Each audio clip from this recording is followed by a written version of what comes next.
नमस्कार श्रोतागण, एक बार फिर से आपका बहुत बहुत स्वागत है विचार सागर में।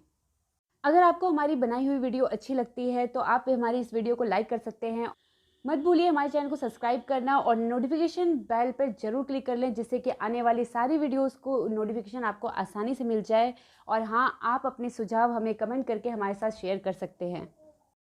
आज नाग देवता का त्याग भाग 1 का शेष भाग प्रस्तुत करते हुए यह बताना चाहता हूँ कि बूढ़ी औरत जंगल में रोते हुए राजा को बताई थी कि नाग सांप के काटने से आज से ठीक 30वें दिन मेरे राजा का मृत्यु हो जाएगा।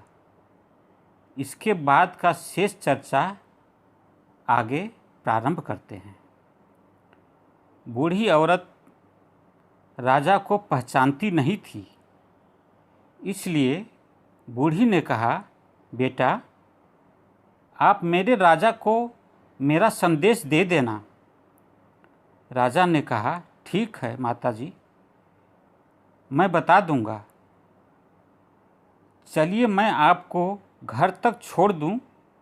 जवाब मिला, नहीं बेटा, मैं चली जाऊंगी।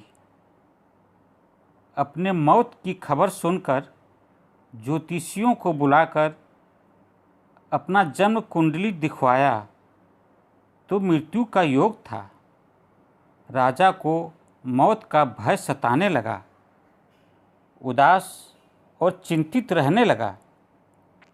एक दिन राजा को साधु की बात याद आ गई कि साधु ने कहा था कि ब्रह्म मुहूर्त में सैर करने जाना, और दूसरी बात साधु ने यह भी कहा था कि आए हुए दुश्मन का आदर सम्मान करना और ऊंचा स्थान देना। राजा का मन शांत और उत्साहित हुआ और उस स्थान पर 30वें दिन एक मंच बनाकर नाग सांप के लिए दूध, लावा इत्यादि रख दिया। राजा प्रजाओं के साथ बैठकर उस घड़ी का इंतजार करने लगे। ठीक 1 बजे दक्षिण दिशा से एक काला नाग सांप आया और राजा के सामने फन निकालकर बैठ गया। राजा ने हाथ जोड़कर कहा, हे देव, आपसे विनती है कि आपकी सेवा में दूध, लावा, विविध प्रकार के खाद्य पदार्थ रखा है। पहले कुछ खा पी लें, इसके बाद मुझे दंश कर चले जाइएगा। नाग सांप दूध पी लिया और जो भी खाना था खा लिया। खाने के बाद सोचने लगा कि जिसे मैं काटने आया हूँ वो तो साक्षात ईश्वर का अंश है। कितना उदार है। दूसरा कोई होता तो मुझे मारने का प्रयास करता, लेकिन ये तो मृत्यु का भय त्याग कर मेरे सेवा में लगा है। अब तो नाग देवता किंग कर्तव्यं विमूढ़ हो गया। कैसे काटूं?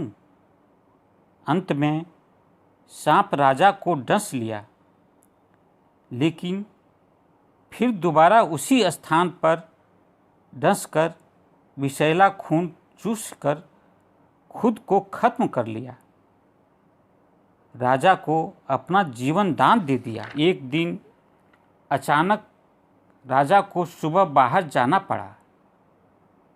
रानी को राजा ने बताया कि मैं 1 सप्ताह बाद आऊँगा। संयोगवश काम 2 दिन में ही हो गया। दूसरे दिन रात में राजा अपने महल आया तो देखा कि रानी के साथ कोई सोया था।